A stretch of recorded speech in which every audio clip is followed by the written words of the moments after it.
ब्राह्मणों ने सत्यानाश करने में कहीं कोई कसर नहीं छोड़ी। तुम्हारी नारी और बादुष्ट से आंख लड़ाती है और दुष्कर्म करने में बातों ने कसरम नहीं आती है।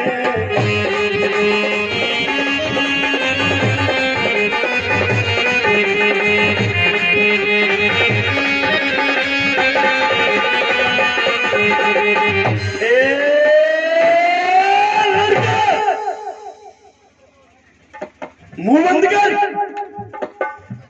नहीं गुरुजी, हम सत्य बोल रहे हैं।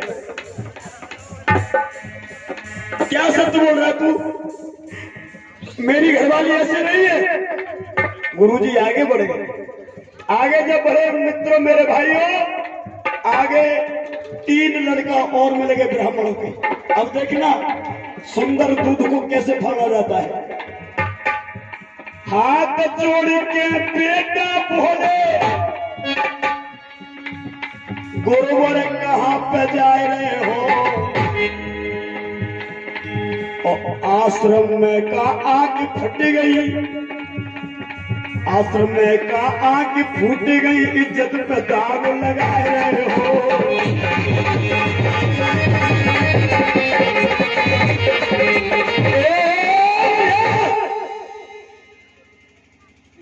मुंह बंद कर। क्या बकवास कर रहा है? गुरुजी हम जो देख रहे हैं वही कह रहे हैं। शांत हो जा। वो लड़का ऐसा नहीं है जिसमें तुम लांछन लगा रहे हो। और मेरी पत्नी भले ही जवान है लेकिन वो पथभ्रष्ट नहीं हो सकती, वो रास्ता नहीं बदल सकती जैसा तुम बोल रहे हो। गुरुजी अबे तुम्हें कछ ना है पतो, 2-4 दिन आगे बाद तुम्हारी आंखें खुल जाएगी। गुरुजी ने को आगे बढ़े, तीसरी टोली मिलेगी, 3 लड़का और खड़े।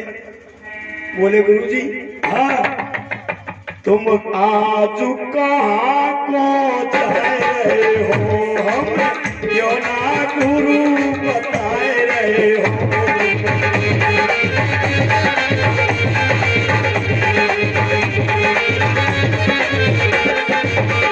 लेकिन तुम क्या करोगे? गुरुजी हाँ,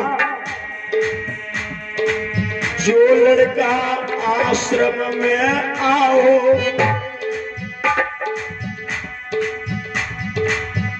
माने इज्जत पे दाग लगायो। किसकी इज्जत पे? तुम्हारी पे। कैसे? तुम्हारी पत्नी को गुरुजी माने दिल भरवाओ।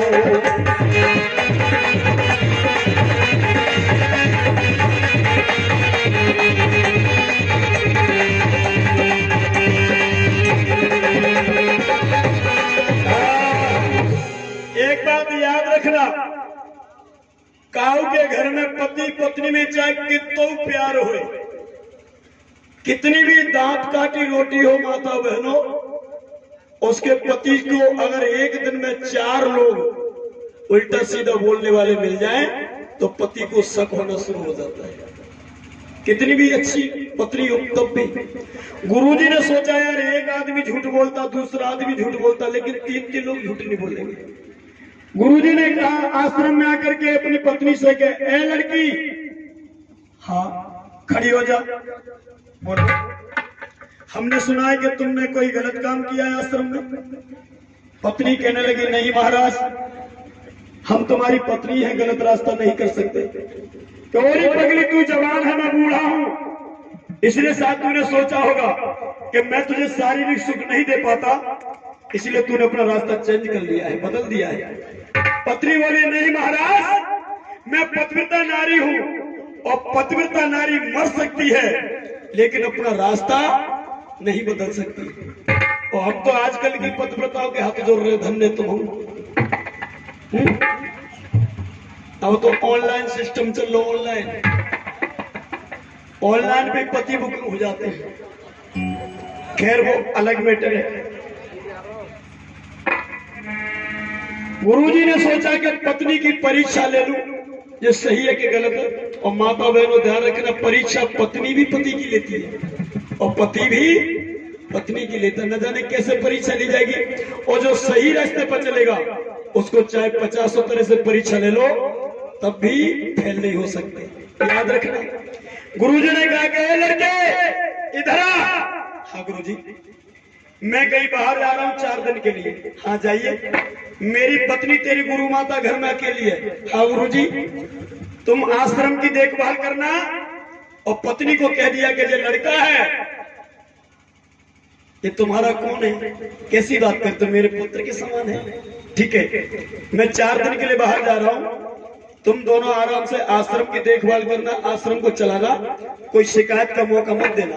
पत्नी कहने लगी महाराज तुम चले जाइए, निश्चिंत होके जाइए, बेफिक्र होके जाइए, हम कोई ऐसा कदम नहीं उठाएंगे जिससे लोग तुम्हारे ऊपर उंगलियां उठाएं। ये गुरुजी चले गए। नौजवान साथियों, एक दिन चले गए और दूसरे दिन क्या हुआ, लड़के को बुखार आ गया। देखना शक कहां से पैदा होता है। लड़के को बुखार आ गया और गुरु माता उस लड़के को अपना पुत्र समझती थी। लड़का जवान था लेकिन पुत्र का दर्जा देती थी। गुरु माता के सामने लड़का हाथ जोड़ के पहुंच गया, कहने लगा माँ हाँ हम बीमार हो गए।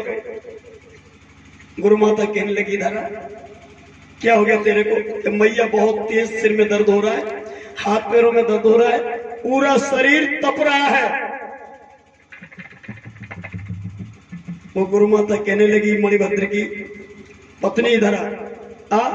और पालती मार के मैया बैठ गई और वह लड़का को सिर को मुड़वा ने अपनी पालती की जगह पे रखे लो। माँ बच्चों को कहीं पे भी लिटा लेती है, ऐसे लिटाए लाओ और लला की सिर ऐसे दबा लगी और धीरे धीरे करके उसके माथे पे चुम्बन लेने लगी, क्योंकि माँ बच्चे को प्यार अच्छे से करती है, कहीं भी चूम लेती है। ध्यान रखना, ये माँ बच्चे को हाथ पैर दबा रही है, सिर को दबा रही है, वो गोदी में बच्चा लेटा है। जैसे ही इस लड़की ने उसके माथे का चुम्बन लिया वैसे ही गुरु मणिभद्र का आना हो गया।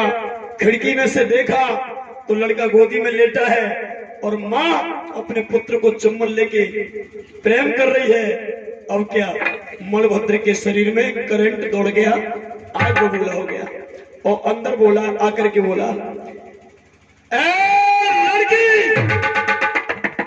हरामजादी, हम जानते थे कि हमारे ऊपर बुढ़ापा है और तुम जवान हो, तो हम ये भी जानते थे कि एक दिन तुम जरूर किसी जवान लड़के की तलाश करके हमें धोखा दोगी।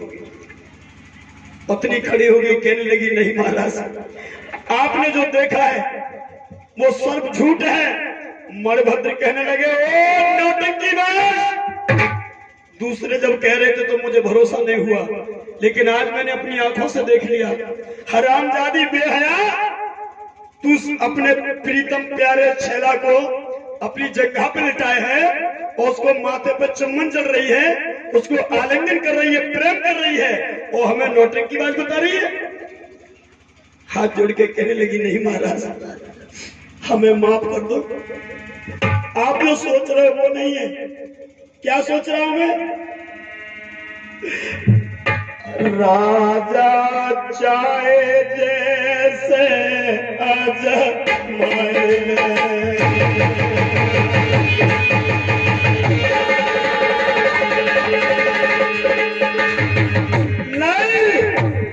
नहीं महाराज नहीं,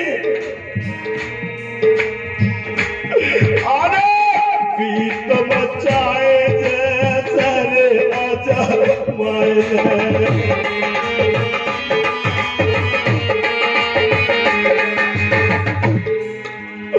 और चाहता की कसम खवाए,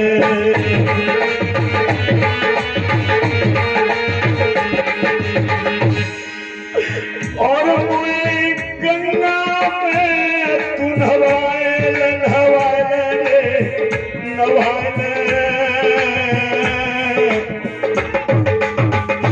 हमें चाहे जैसे अजमा लो ना, चाहे जहां कसम खवा लो, गंगा में स्नान करा लो महाराज, हमने तुम्हारे साथ कोई धोखा नहीं किया है।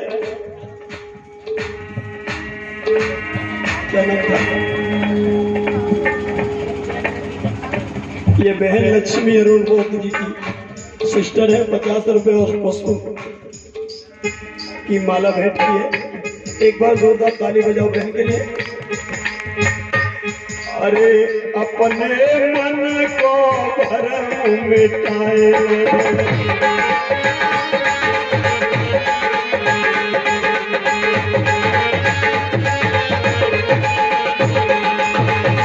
मिटा लो।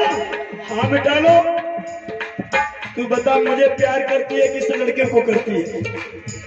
गुरु माता कहने लगी महाराज कैसी बातें कर रहे हो? अरे हम प्यार तो तुम्हें करते हैं, तो उस लड़के से क्या करती है कि इसको हम प्रेम करते हैं। याद रखना प्रेम और प्यार में बहुत अंतर होता है। प्रेम और प्यार, मोहब्बत और आशिकी, इन चारों में बहुत अंतर है। लेकिन समझने वाले समझते हो, ना समझने वाले नहीं समझते हैं। और ये हमसे क्या करती है कि तुमसे प्यार करते हैं, उस लड़के से क्या करती है कैसे हम प्रेम करते हैं। हमसे क्या करती है कि तुमसे मोहब्बत करते हैं, उस लड़के से क्या करती है कि इसकी इज्जत करते हैं। जोरदार तालियां बजाओ उस बेटी के लिए जिसने प्रेम और प्यार का बड़ा सुंदर खंडन किया है।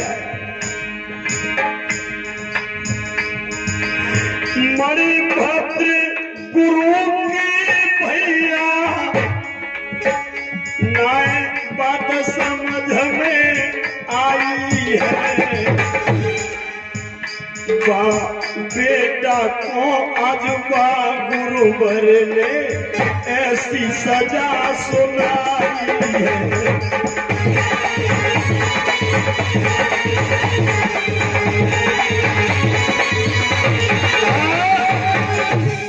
लड़के खड़ा हो जा।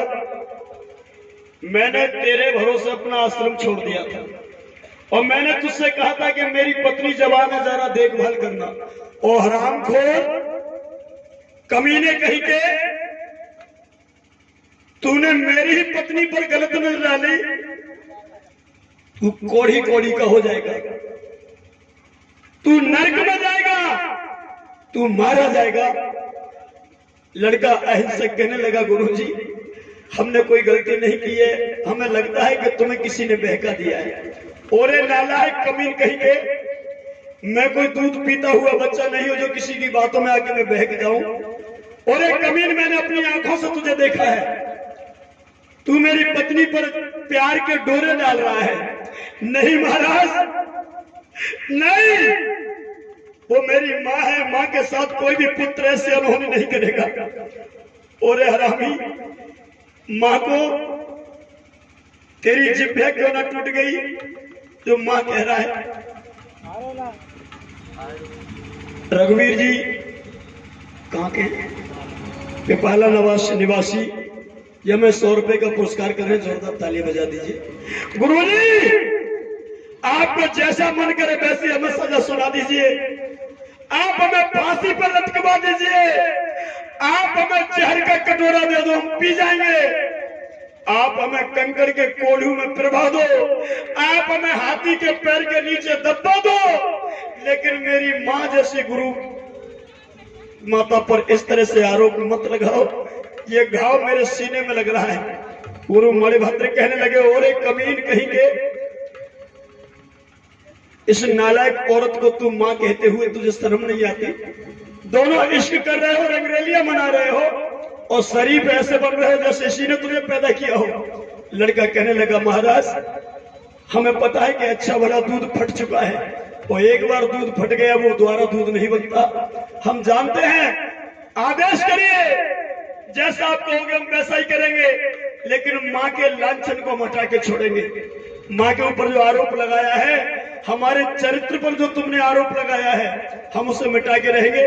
गुरु मणिभद्र कहने लगे लड़के एक काम कर दे, देखना मेरे भाइयों, अच्छे भले परिवार को अगर मिटाना हो तो बस उस परिवार के बीच में दरार पैदा कर दो, गलत फहमी पैदा कर दो, अच्छा भला परिवार बोल दे भैया मिट जाता है। और यही हुआ, यही हुआ। उस लड़के को सजा सुनाई गुरु मणिभद्र ने। क्या सजा सुनाई? वो हम तो ऐसे कह रहे कि ऐसे ब्राह्मण को सत्यानाश हो जाए जो दूसरे के घर में टारी में चले, और ब्राह्मण ही नहीं चाहे कोई भी हो, किसी भी जाति का हो, अगर दूसरे के परिवार को मिटाता है तो उसका सत्यानाश होना चाहिए, उसको खंड खंड का होना चाहिए, उसके जीते जी उसके शरीर में कीड़े पड़ना चाहिए जो दूसरे के परिवार को मिटाता है। याद रखना, आज मणिभद्र गुरु ने कह दिया लड़के, हाँ एक काम करना, क्या?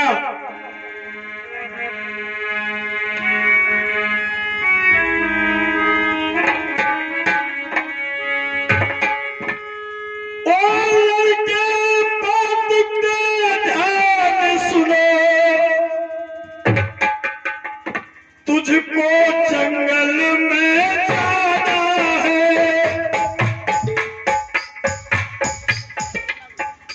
तुझको जंगल में जाना है,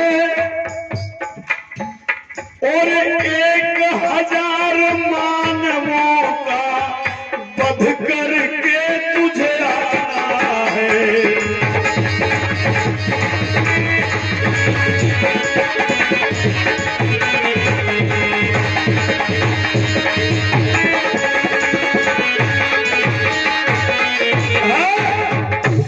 ये मेरा आदेश है, गुरु की आज्ञा का पालन कर।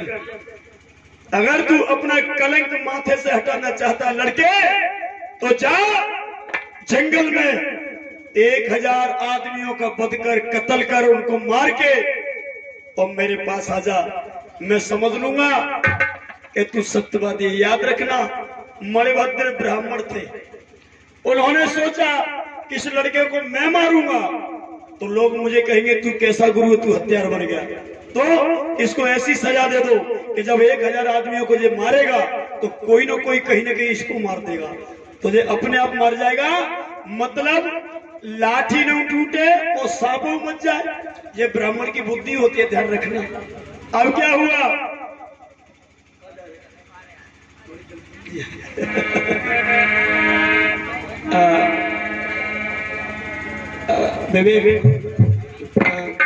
बलदेव भैया के साथ चले जाओ थोड़ा सा। नहीं, या कोई भी एक भैया चले जाओ मेरे साथ, कोई भी चले जाओ। कभी भी एक बात और बता दूं, कोई भी कलाकार हो हमारे समाज का जो मूवमेंट का काम करता है, अगर मंच को छोड़ के 2 मिनट के लिए भी कहीं जाए आगे पीछे इधर उधर, तो उसके साथ जाना जरूर, एक व्यक्ति जाना जरूर, क्योंकि हमारे कलाकारों के साथ पता नहीं कहाँ धोखे होता है। इसलिए मैं कहता हूँ कि कोई व्यक्ति जरूर जाए। हम दोनों भैया भी जा रहे थे, अकेले नहीं जा रहे थे, हमेशा कलाकार के साथ जाइए, क्योंकि